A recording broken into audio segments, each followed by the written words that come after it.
Everyone, I am Anushka और आज हम पीडियाट्रिक्स में एक न्यू डिजीज पढ़ेंगे जिसका नाम है न्यूनेटल जॉन्डिस। तो न्यूनेटल जॉन्डिस क्या होता है? न्यूनेटल जॉन्डिस का मतलब है जब कोई बच्चा जन्म लेता है 30 to 72 आवर्स के अंदर, विद इन 30 to 72 आवर्स बच्चे का जो बिलिरुबिन लेवल है वो क्या हो जाता है, इंक्रीज हो जाता है। और बिलिरुबिन लेवल क्यों इंक्रीज होता है? Because of breakdown of RBCs. It is the end product of the RBCs. जो बिलिरुबिन है वो क्या है, एंड प्रोडक्ट है हमारी आरबीसीज का। तो आज हम पढ़ेंगे न्यूनेटल जॉन्डिस क्या होता है, इसके कॉजेज क्या क्या होते हैं और इसके कितने टाइप्स होते हैं। तो let's start. It is also known as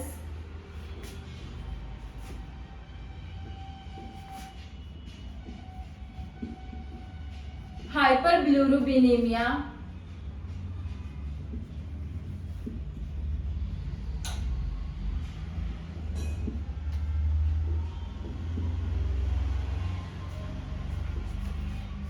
and और क्या बोलते हैं हम इसको, हाइपरबिलिरुबिनेमिया और स्ट्रेस न्यूनेटल।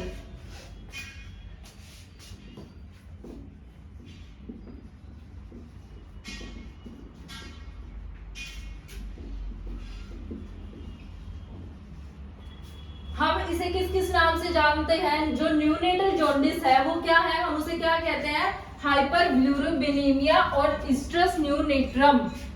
और इसमें ये किस वर्ड से लिया गया है, ये कहां से लिया गया है? It is derived from the French word.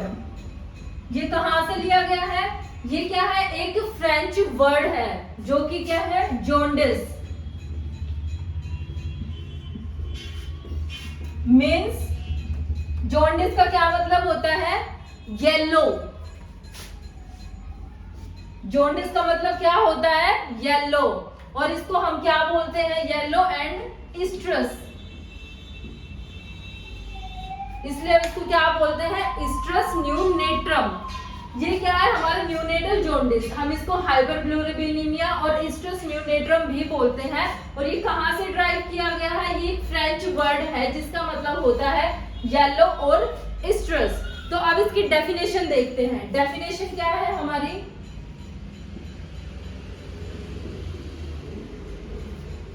It is defined as the discoloration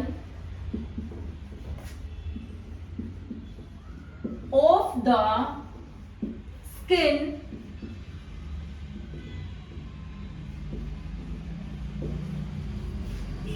nails buds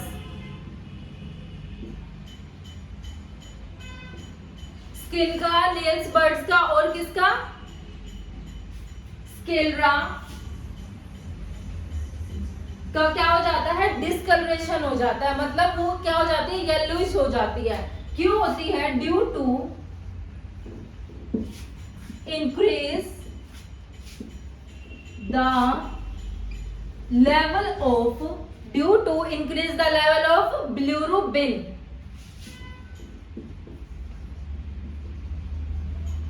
due to increase the level of bilirubin in the blood.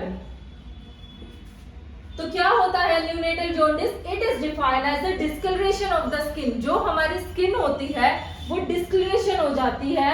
और सबसे पहले जो साइन हमें दिखाई देगा वो क्या है, हमारे फेस का।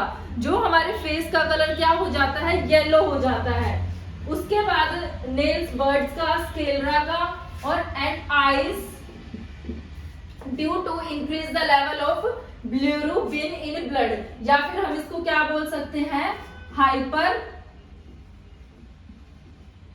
बिलिरुबिनेमिया।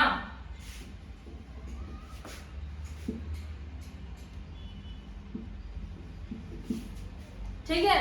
उसके बाद इसकी नॉर्मल वैल्यूज क्या क्या होती हैं। फिर है हमारी नॉर्मल वैल्यू। नॉर्मल वैल्यू होती है हमारी 5 mg/dl। हमारी नॉर्मल वैल्यू क्या होती है 5 mg/dl। इफ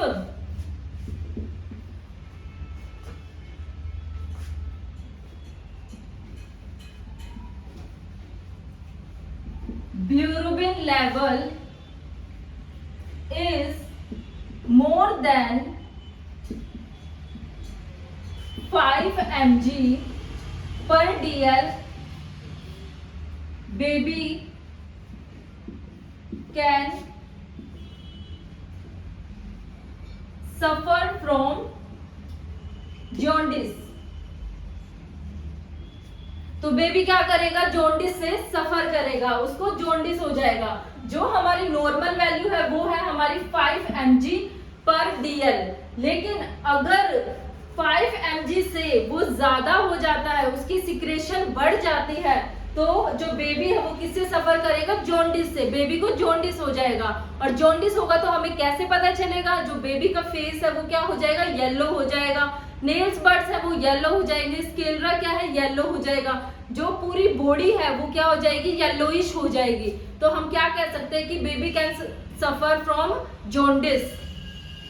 तो अब हम अडल्ट की बात करते हैं। ये तो थी बेबी की बात। हम अगर अडल्ट में देखें तो अडल्ट में कितना होता है जो नॉर्मल लेवल होता है, अडल्ट में कितना होता है नॉर्मल, 1.6 to 1.2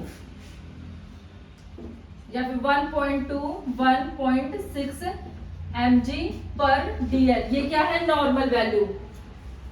अगर more than 1.2 1.6 person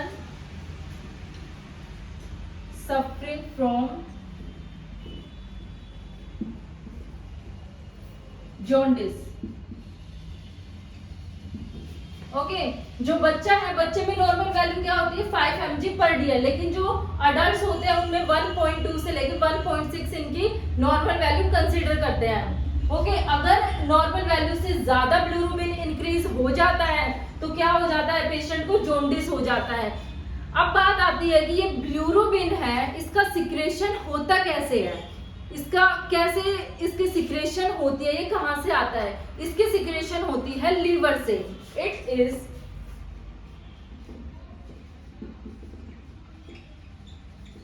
secreted by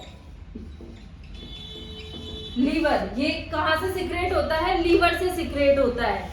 और लीवर से कैसे सिक्रेट होता है, जब हमारे ब्लड का आरबीसीज का ब्रेकडाउन होता है और उसका जो एंड प्रोडक्ट होता है हम उसको क्या बोलते हैं, न्यूनेटल जॉन्डिस, सॉरी बिलिरुबिन जो उसका एंड प्रोडक्ट होता है आरबीसी का, उसको हम क्या बोलते हैं, बिलिरुबिन। अगर वो ज्यादा सिक्रेशन होने लग जाए बिलिरुबिन की तो पेशेंट को क्या हो जाएगा, जॉन्डिस। हमारा 2 टाइप का होता है। फर्स्ट होता है हमारा फिजियोलॉजिकल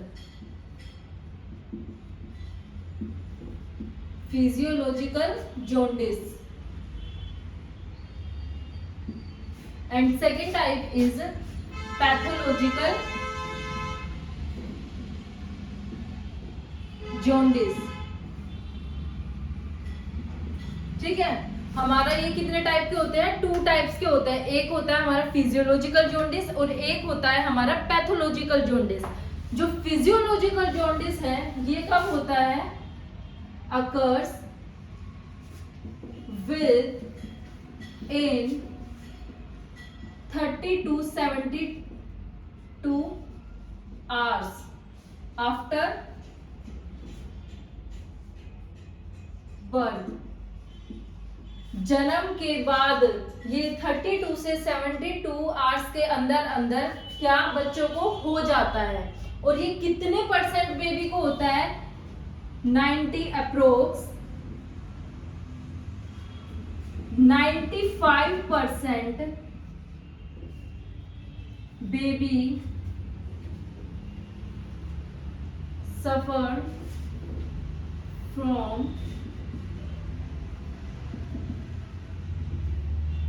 फिजियोलॉजिकल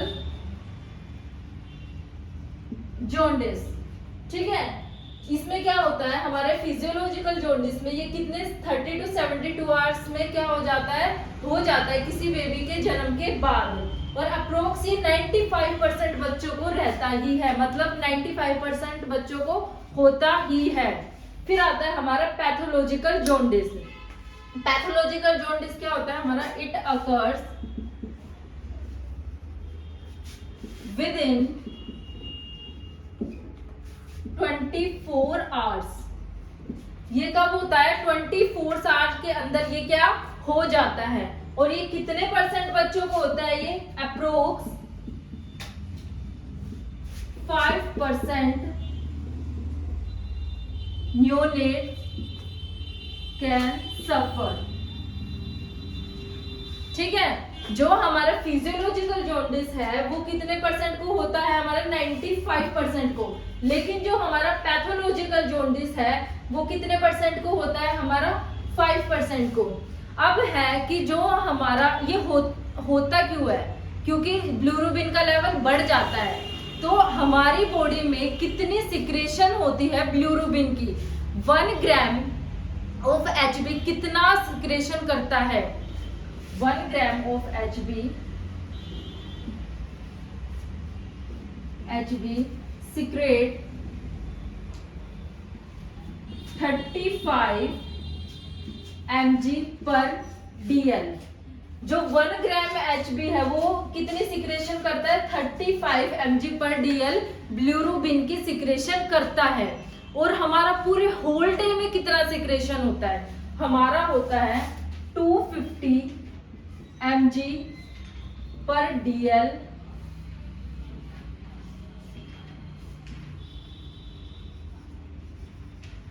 पूरे दिन में कितनी सिक्रेशन होती है हमारी 250 mg। और जो 1 ग्राम HB है वो कितना करता है हमारा 35 mg पर DL की सिक्रेशन। फिजियोलॉजिकल जॉन्डिस, तो हमारी डेफिनेशन क्या है, it is defined as the newborn immature liver can not remove the bilirubin enough.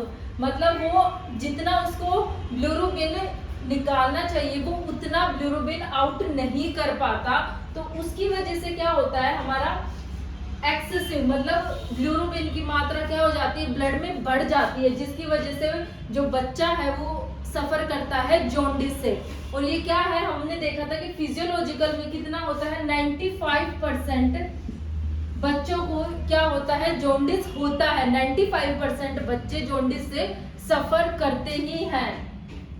But ये क्या है, हमारा जो फिजियोलॉजिकल जॉन्डिस है ये है हमारा नॉर्मल जॉन्डिस, इसको हम नॉर्मल जॉन्डिस कंसीडर करते हैं। जो हमारा पैथोलॉजिकल जॉन्डिस है वो है हमारा एबनॉर्मल जॉन्डिस। तो जो हमारा जॉन्डिस का जो लेवल है वो कितना होना चाहिए, कितना लेवल बढ़ जाता है हमारा जॉन्डिस का, इसमें होता है इंक्रीज्ड अप टू 12 mg पर DL। मतलब 12 जो हमारा फिजियोलॉजिकल जॉन्डिस है उसमें क्या होता है 12 mg तक क्या हो जाता है हमारा बिलिरुबिन का लेवल इंक्रीज हो जाता है। और ये कितने आवर्स में दिखाई देता है, appears with in 30 to 72 hours के अंदर हम क्या कर सकते हैं, इसको देख सकते हैं। तो जब इंक्रीज होगा इसका लेवल, बिलिरुबिन का लेवल इंक्रीज होगा तो ये पीक पर कब जाएगा। जो ये क्या होता है, एक हमारे टर्म बेबी होते हैं और एक हमारे प्री टर्म बेबी होते हैं। जो टर्म बेबी होते हैं उनमें क्या होता है 7 से 10 डेज के बीच में क्या होता है ये लेवल पीक पर होता है और वो 7 से 10 दिन में क्या हो जाता है, ठीक हो जाता है। लेकिन जो प्री टर्म बेबी है उसमें कितने दिन लगते हैं, 10 to 14 डेज लगते हैं। ये पीक पर कब होता है, टर्म बेबी में ये होता है हमारा 7 to 10 डेज में। फिर आफ्टर 7 to 10 डेज ये क्या हो जाता है, नॉर्मल हो जाता है। 7 से 10 दिन के अंदर या फिर उसके 1-2 दिन बाद ये क्या हो जाता है, बिल्कुल ठीक हो जाता है। फिर उसके बाद आता है हमारा प्री टर्म बेबी में। प्री टर्म बेबी में होता है 10 to 14 डेज। तो जो प्री टर्म बेबी होते हैं उनमें क्या होता है, हमारे 10 to 14 डेज में ये क्या होता है, ठीक होता है। प्री टर्म में लेट क्यों होता है, टर्म में जल्दी क्यों होता है? क्योंकि जो प्री टर्म बेबी होते हैं वो ज्यादा मेच्योर होते हैं टर्म बेबी से। टर्म बेबी भी इमेच्योर होते हैं, टर्म बेबी भी इमेच्योर होते हैं और प्री टर्म भी। लेकिन जो प्री टर्म है वो टाइम से पहले आए हुए हैं, तो इसलिए क्या होता है, हमारा प्री टर्म का क्या होता है, लेट होता है 10 to 14 डेज।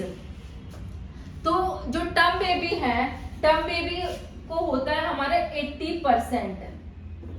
टर्म बेबी कितना सफर करते हैं, 80% बेबी कैन सफर, और pre term baby 60%। Pre term baby 60% क्या करते हैं, सफर करते हैं जॉन्डिस से। लेकिन जो टर्म बेबी है वो कितने करते हैं, 80% सफर करते हैं। और टोटली ये कितने करते हैं, 95% क्या करते हैं, फिजियोलॉजिकल जो जॉन्डिस है उससे बेबी सफर करते हैं। तो अब है इसके कोजेस क्या होते हैं, जिसको हम एटियोलॉजी बोलते हैं।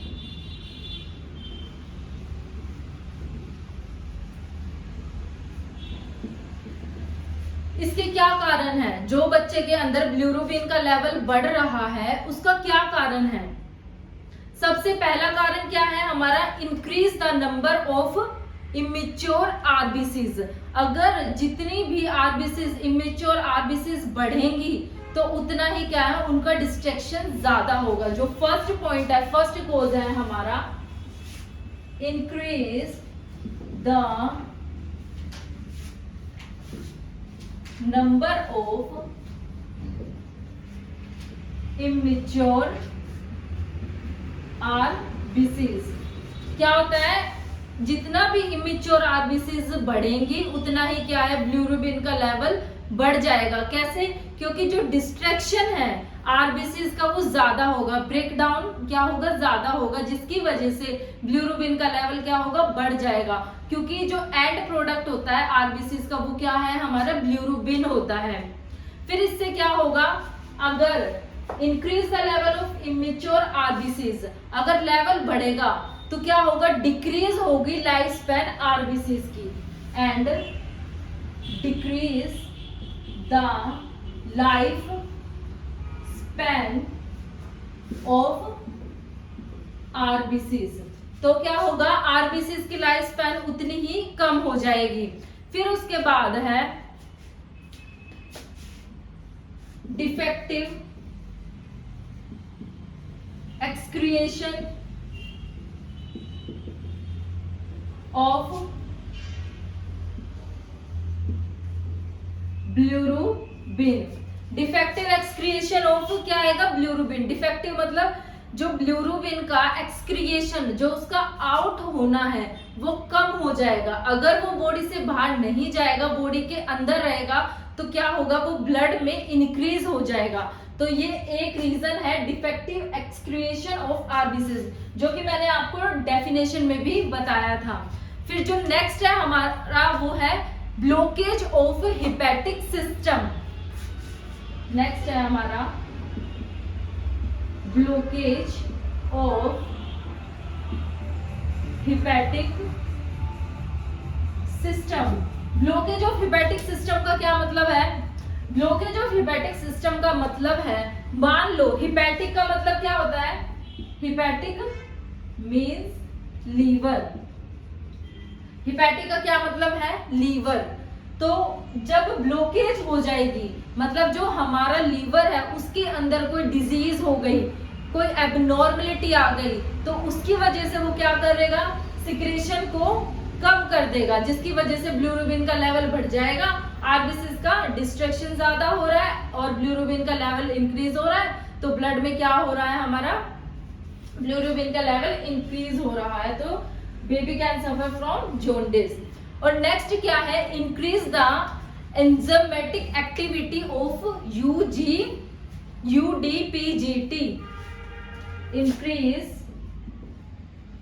Decrease the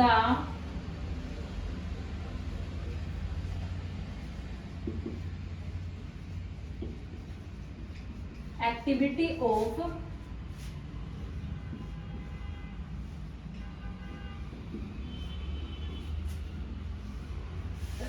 यूडीजीपीटी। यूडीजीपीटी ये क्या करता है हमारा? यूडीजीपीटी करता है, इमेच्योर करता है आरबीसीज को।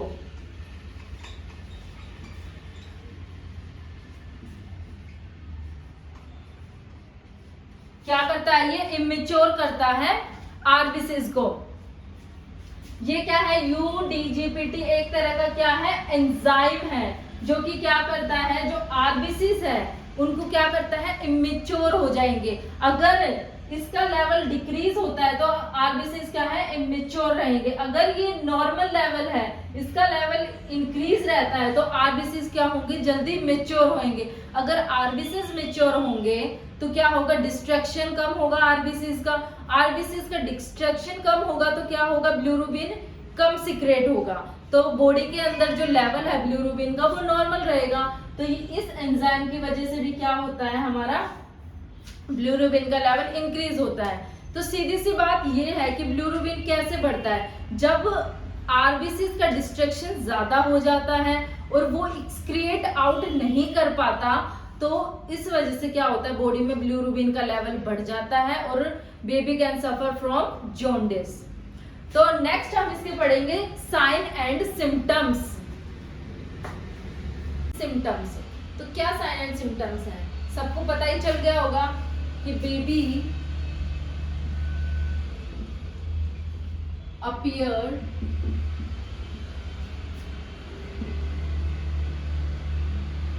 Yellowish skin. जो फर्स्ट है किसकी स्किन? फेस की स्किन, ठीक है, फेस स्किन। और क्या है? स्केलरा, नेल बर्ड्स, ये क्या होंगे? सारे हमें येलो शो होंगे। और क्या होगा? म्यूकस मेम्ब्रेन,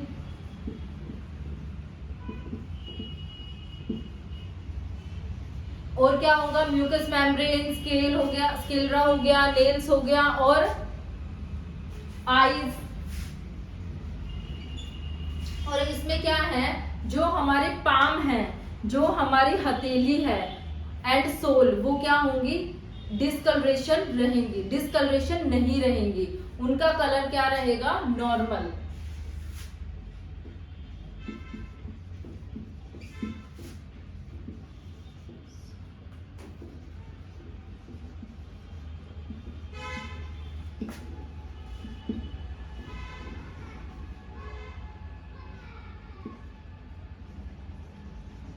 उनका कलर चेंज नहीं होगा।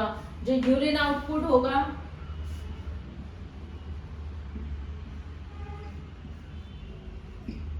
Is in also yellow in colour. जो यूरिन आउटपुट होगा वो भी क्या होगा? येलो होगा बेबी का। और क्या होगा? इसका ट्रीटमेंट क्या है? इसके साइलेंट सिम्टम्स तो क्या होंगे बेबी में? यही शो होंगे, लेकिन जो इसका ट्रीटमेंट है वो क्या है?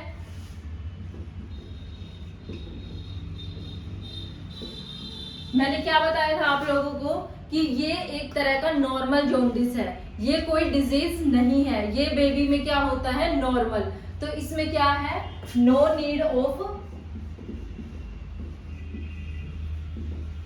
Any type of treatment. क्या है? No need of any type of treatment. इसमें कोई ट्रीटमेंट की जरूरत नहीं होती। इसमें क्या सिर्फ क्या एडवाइस करना होता है? एडवाइस टू, क्या एडवाइस करना होता है? Advice to natural sunlight for baby. और क्या होता है? नेचुरल सनलाइट प्रोवाइड करेंगे और प्रोवाइड डेली केयर, डेली या फिर routine care to the baby. इसके अंदर कौन कौन सी आ जाएगी? मिल्क, फीडिंग आ जाएगा, bathing, covering, skin care and massage the baby with coconut oil. तो इसका क्या है, कोई ट्रीटमेंट नहीं है, ये क्या है, नॉर्मल फिजियोलॉजिकल जॉन्डिस है, जिसमें क्या होगा, कोई ट्रीटमेंट की जरूरत नहीं है। सिर्फ हम क्या एडवाइस करते हैं कि बेबी को क्या करना है, सनलाइट में रखना है। सनलाइट में रखने से क्या होगा, जो बेबी का जॉन्डिस है वो नॉर्मल हो जाएगा। उसके बाद डेली केयर प्रोवाइड करनी है, जिसमें क्या आ जाता है, फीडिंग आ जाता है, बाथिंग, कवरिंग, स्किन केयर और massage the baby with coconut oil, जिससे कि बेबी हमेशा हेल्दी रहेगा। तो ये था हमारा फिजियोलॉजिकल जॉन्डिस। नेक्स्ट हम पढ़ेंगे पैथोलॉजिकल जॉन्डिस।